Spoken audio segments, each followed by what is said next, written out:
Biggest Best Life isn't just a podcast, it's a movement. And now we're putting that movement to work. Before diving into today's show, I've got something really special to share. Each month, Biggest Best Life will spotlight and support a new cause that's close to my heart. Here's how it works. For every new like, subscribe, and positive comment on the video podcast episodes, I will personally donate $1 to that month's cause. Check out the description below to see what we're supporting this month. Your words don't just help new listeners to find the show, they help fund critical research and support some incredible charities. So, as you're watching today's episode, hit that like and subscribe button, leave a positive comment, and keep spreading that goodness. What were some of the first thoughts and emotions that you had when you heard those words? I thought about it. I was like, Lord, I know that you got me. I know that you will protect me through this. But if my outcome is similar to what my mom was, I'm okay with it. Welcome to Biggest Best Life, the podcast that dares you to dream big, live louder, and step fully into the rock star life you are made for. You're not too late, you're right on time, and we're just getting started. Here's your host, Lauren Chapnick. Hi, friend. Welcome on back. Pull up a chair. I have an incredible guest to introduce to you today. But before I bring her on, let me just remind you, if you would like a weekly dose of inspiration, motivation, texted straight to your phone, just something to lift your day, remind you to take action to live your biggest, best life, please text the word best life, that's one word, to 833-681-6463. Or if you don't want to write down all those numbers, you can also click the link that's in the description of the show that says join my text community. I flew to Dallas, and let me tell you, it was an incredible experience. I met Tammy Loving. She is our guest today. And meeting these guests in person brings the conversation to a totally different level that you just cannot get with a virtual interview. It's not the same. To connect with somebody in person, to feel their energy, to hear their story live, that is what you all deserve. Tammy Loving is a Navy veteran, an entrepreneur, and a breast cancer survivor. She's here to tell her story today, and she has faced adversities in her life, and she has come out on top. And she shows us all that it doesn't matter what your circumstances are, your attitude, your perspective is everything. And you truly can live your purpose, your most authentic life, and turn pain into purpose. Tammy is the owner and founder of Ginaval Events in Dallas, Texas. And I cannot wait for you to meet her and hear her story. Here she is. Welcome, Tammy. Tammy, I'm so happy to be here in Dallas with you. I'm truly excited for us to connect over LinkedIn, and we really connect, which is so awesome. So I'm glad to be here today. So let's go back and talk about your childhood just a little bit. Okay. What was young Tammy like? Always the person that's going to take charge of the moment. I had two brothers, only daughter, the oldest, and we grew up in a time where family was so close. And so being the oldest out of my mom's sisters, it was like I had, I'm going to say, 10 kids to take care of. I'm the person who, when the adults are in the other room, Tammy's there to make sure everybody's doing what they need to do and taking charge. So I would say that I've always been independent, always been strong-willed, and always had focus, if that makes sense. Yeah. Who would you say were some of your biggest influences or role models growing up? For me, my mom. Always. My mom was my biggest advocate, my biggest fan. She always believed in family. My mom was a person that she didn't have a lot, but she always did the dinners, always invited the family over. She always wanted to have the Easter egg hunts. Although she didn't even have small kids, she wanted to make sure everybody was family. If that makes sense. Yeah. Love that. Would you say that as a kid, you always were called to serve others? I would say so. I would definitely say so. I have a servant heart.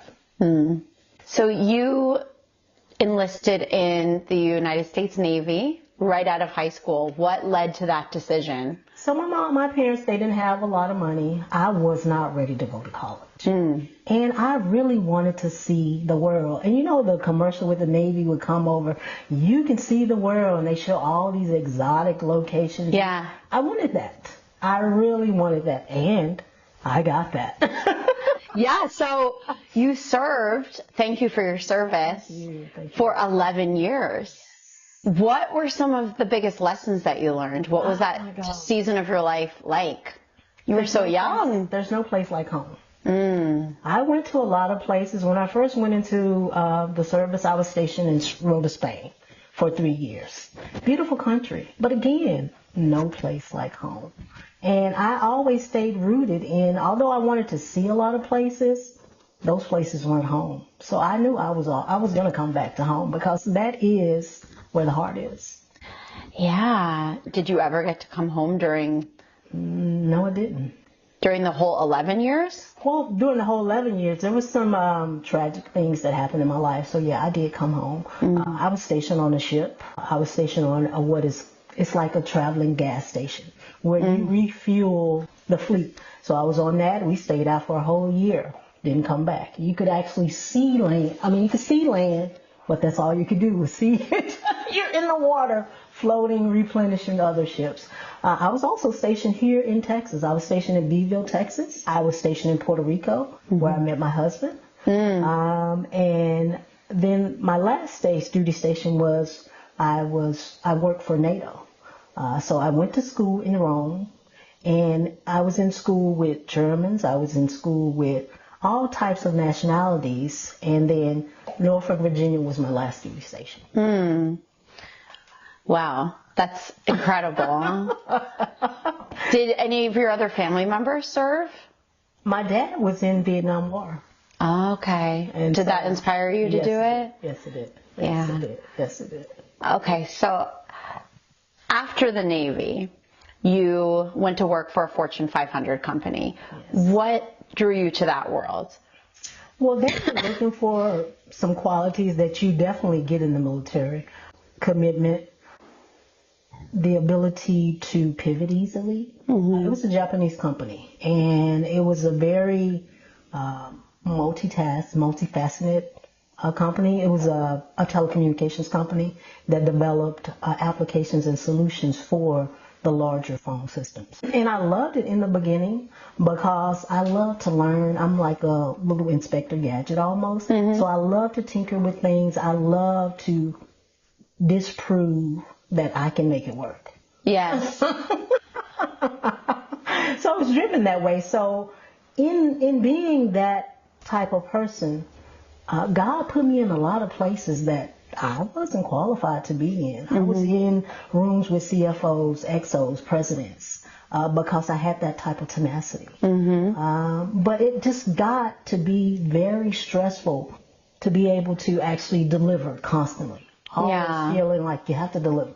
Always on. Yes. Yeah. And I really feel like that affected my health. That's stress. How long did you stay in that company? 23 years.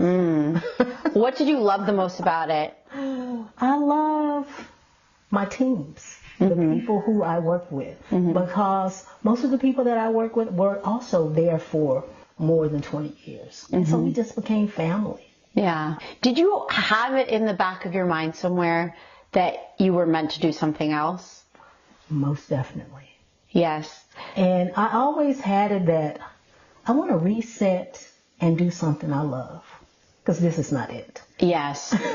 Yeah. I understand that.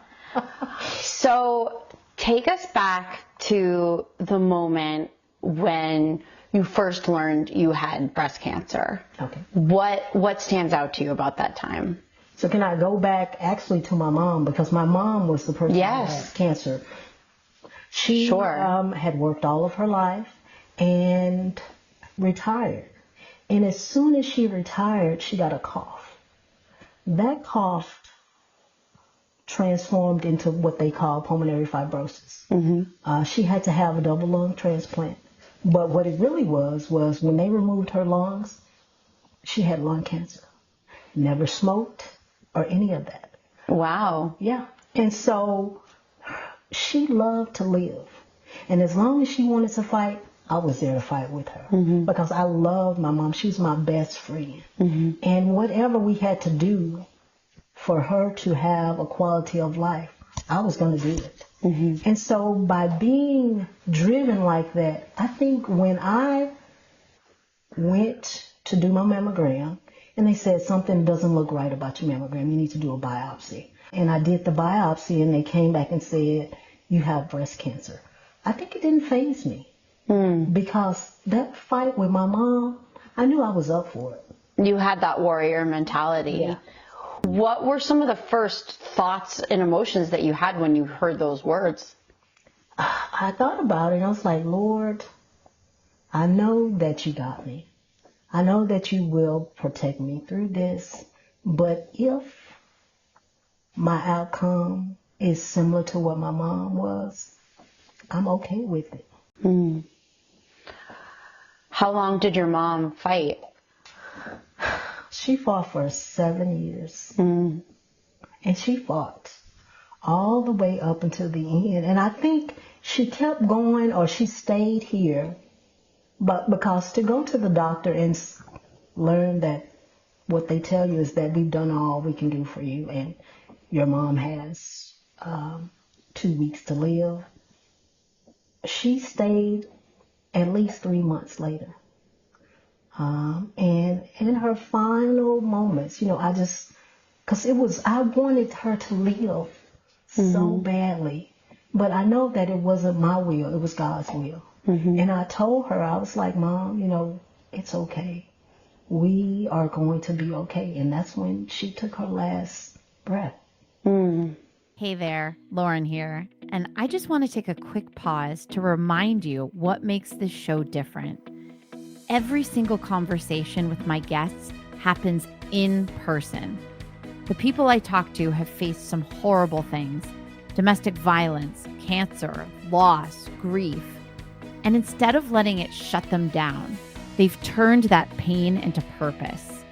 Other guests once thought it was too late to make a change, and they did it anyway.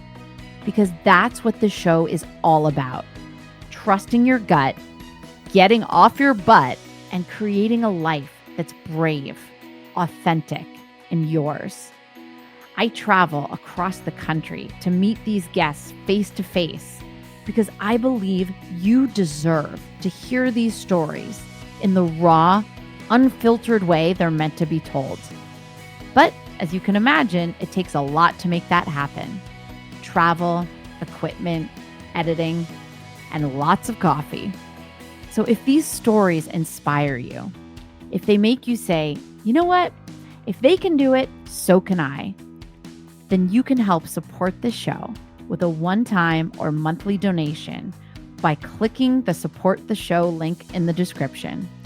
Every dime goes towards keeping this one-woman mission alive and helps me keep finding these incredible humans who remind us all that it's never too late to live your biggest, best life. All right, let's get back to the episode. Has faith always been a part of your life? Most definitely. Most definitely. God is in the center of everything that I do. That me and my husband, everything that we do in our life, He's there. What do you think surprised you the most about yourself during your journey through breast cancer? I'm not going to say that it surprised me, but to be able to pivot and walk through it without being phased, without even people thinking anything has happened to me, and not letting it show. Yeah. I think that's what That you could actually do that. that kind of surprised me the most. Yeah. That's incredible. That's really incredible. How has it changed how you live your life now? Yes, because not only did I identify that I had breast cancer, but I even went to take the gene test, the BRCA, and I am BRCA-positive.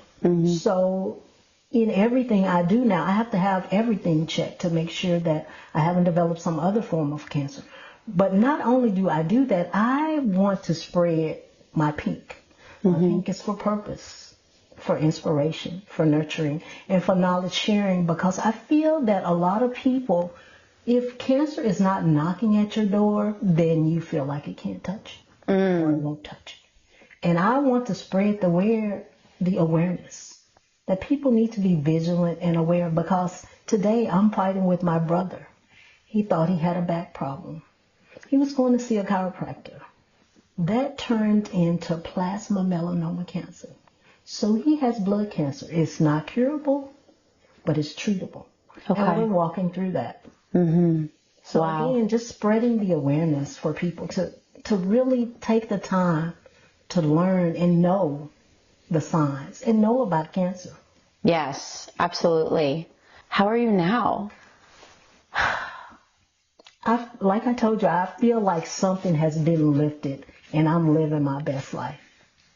I love life. I love what I'm doing. I love the message that I'm trying to spread, and I love the reception that people are really listening and taking.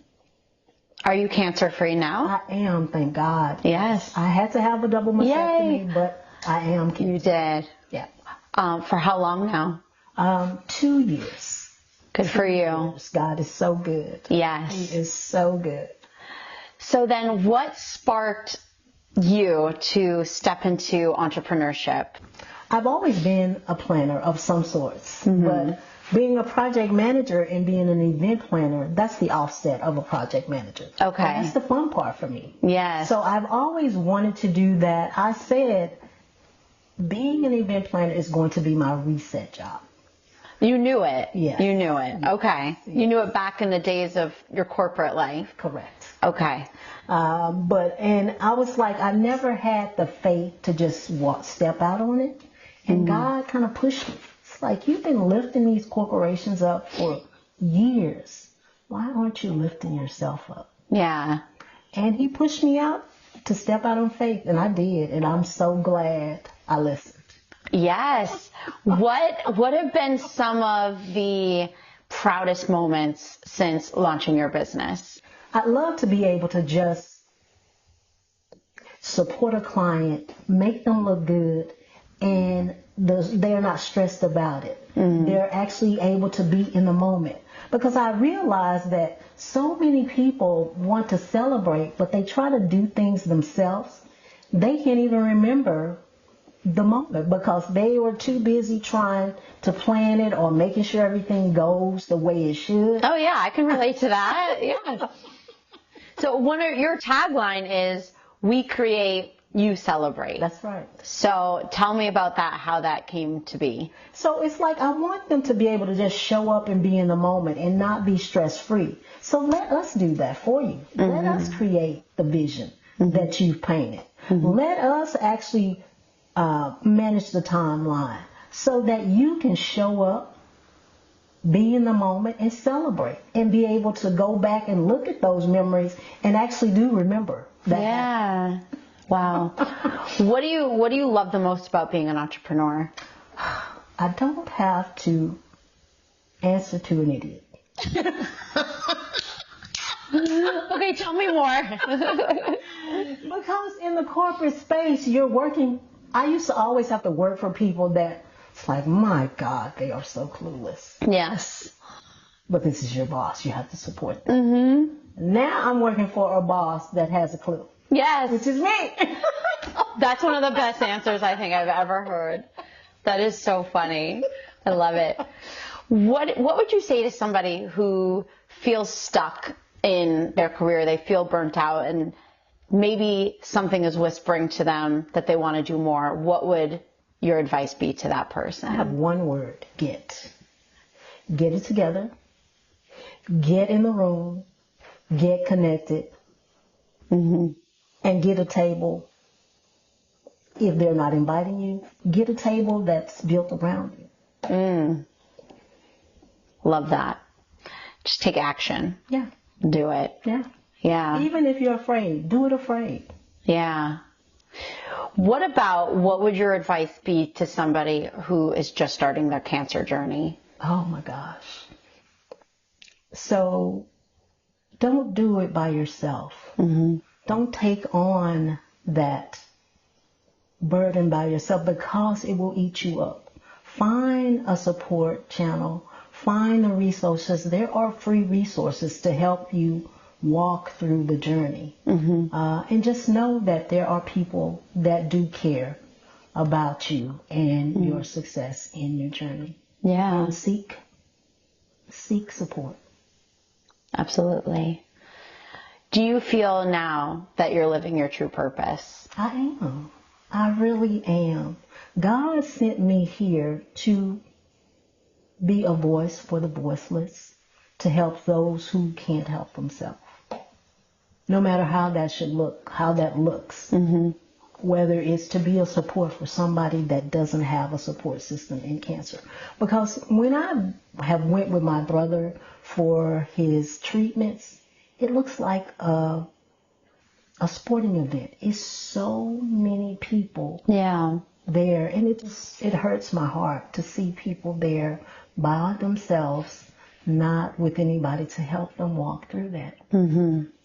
Yeah. I can't imagine what that would be like. So scary. Yeah. Yeah.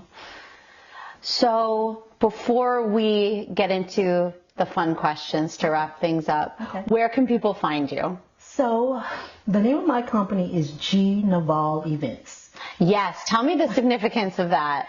If you look at it backwards, it's really loving. Loving spelled backwards. Which is your last name. Which is my last name, yes. I love that. G. Naval Events is how you say it. G-N-I-V-O-L. G. Naval Events. I love that. It's loving backwards. Okay. So they can find me at my website, which is www.gnivolevents.com. My handle on Instagram, Facebook, X is G Naval Events. G-N-I-V-O-L Events. Perfect. That's easy to remember, but I will link it in the description of the show so people can absolutely reach out to you. Okay.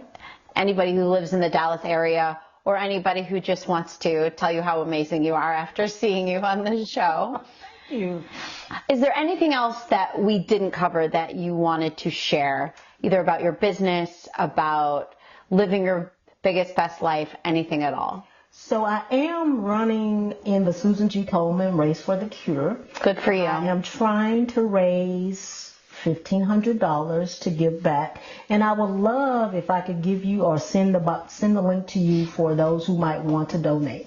Again, they can donate their lunch money. 100%, yeah. I will certainly post that for you. I would love to support you in that. Thank you so much. Yeah. That's it. Perfect. So a few questions just for fun to wrap things up. Tammy, do you have any guilty pleasures or anything that you love to do to just unwind? Yes. I love a good glass of Moscato and a good crab cake. That sounds delicious. Those are guilty pleasures. Also, me and my husband, we love jazz. We love jazz. So we will seek out jazz concerts, whether it's going to Houston or to California. We will go and find some jazz because that just kind of puts us at ease. Love it. Do you have a favorite quote or mantra or even scripture that you live by? Yes. For me, it's you have not because you ask not. And I always will ask for the support that I need. You have not because you ask not. Beautiful. Okay. 2 questions that I ask all of my guests. Okay. Whatever comes out. Complete this sentence. Happiness is the life you make. perfect. Tammy, what do you think it means to live your biggest, best life? It means being happy. It means being stress-free. And it means loving what you do and doing what you love. Mm-hmm. Tammy, I'm so glad you're here with us. I'm so glad you're here on this earth and here in this room with me.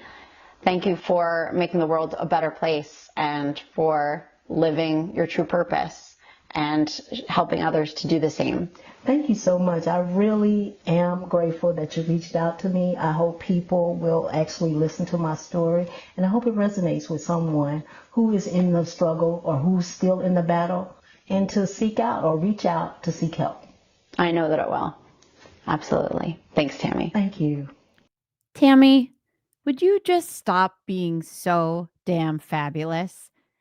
You are an incredible human, and it was truly my privilege to sit with you and meet you.